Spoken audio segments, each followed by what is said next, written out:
희생시켜서 미안합니다. 오늘 어떤 식으로 좀 말씀하실 건지. 저희 어저께 중앙지법에서 판결이 나왔잖아요. 개인적인 가족 이야기는 하지 마라.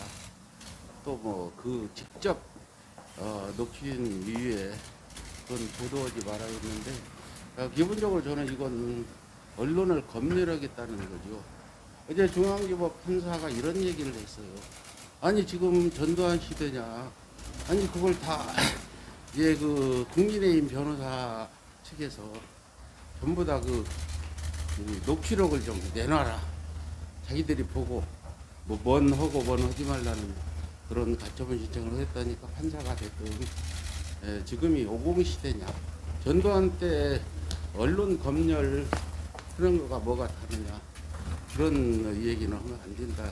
이렇게 해서 어제 판결이 나왔는데 저희는 기본적으로 그 어제 서울중앙지법에서 나온 거 후보의 그 검증 차원에서 후보 부인의 어떤 그 심리 상태 이런 것도 할 수만 있다면 언론이 검증해야 될 부분이다.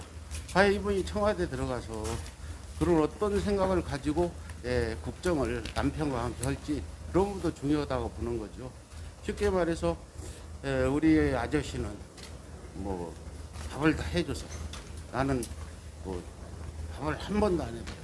그렇다면은 그런 부분이 개인적인 얘기라고 주장할지 모르지만 과연 밥도 한 번 안 해본 사람이 시장 물가를 알 거냐?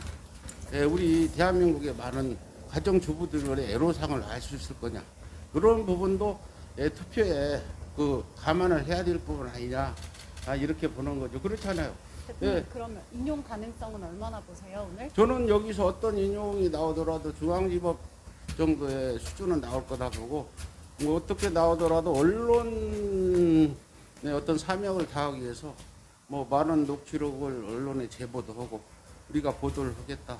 우리가 보도한 다음에 정말 문제가 있으면 김건희 씨 측에서 정정 신청을 하든 언론 중재위에 심의를 하든 형사 고발을 하든 민사소송을 하든 그렇게 해야 맞는 거지. 미리 보도도 하기 전에 지레 어떤 짐작하고 이건 보도해라 보도하지 마라 가처분 신청을 낸다는 건 과연 윤석열 정부가 들어서면 언론을 향해서 그런 일을 하지 않겠나.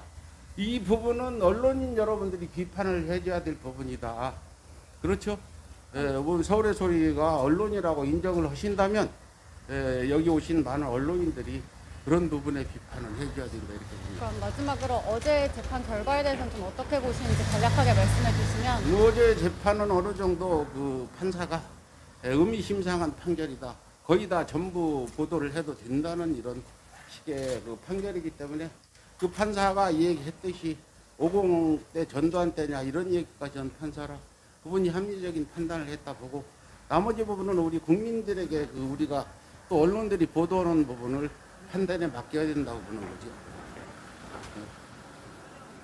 오늘 어떤 결과가 나오든 우리는 언론으로서 여러분들과 함께 발맞춰서 후보 검증 차원에서 할 거고요.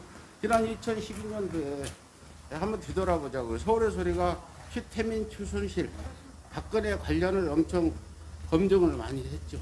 그래서 박근혜 당시 후보가 직접 고소를 해가지고 제가 고소영장 신청까지 해서 기각된 일이 있는데 대통령 된 다음에 한 1년 좀 지나서 그 사안으로 다시 고소영장을 신청해서 그때는 구속이 됐어요. 근데 지금 되돌아보자고요. 그 당시에 최순실, 최태민 관련 검증이 받아들여지고 국민이 그 사항들을 알고 투표를 했다면 최순실의 국정농단으로 박근혜가 탄핵되고 감옥까지 갈 일이 있었겠냐.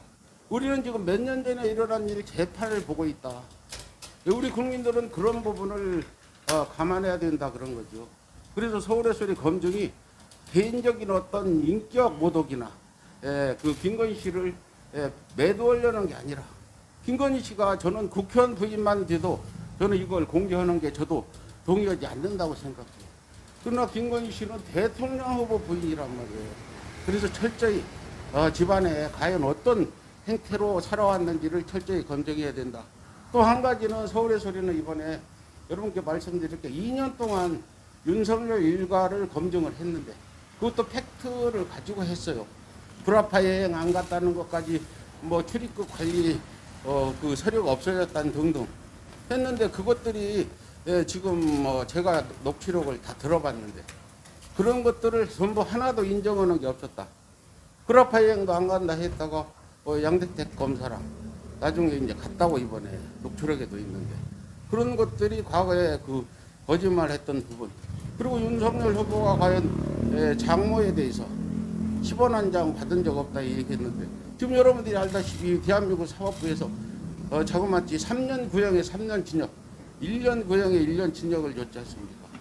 그러면 윤석열 후보의 어떤 메시지가 있어야 돼. 대국민 사과를 하든 어떤 책임감 있는 얘기를 해야 되는데 그렇게 지금까지도 전혀 어떤 사과도 없는 부분에 대해서 윤석열 후보의 책임을 물어야 된다고 보고요.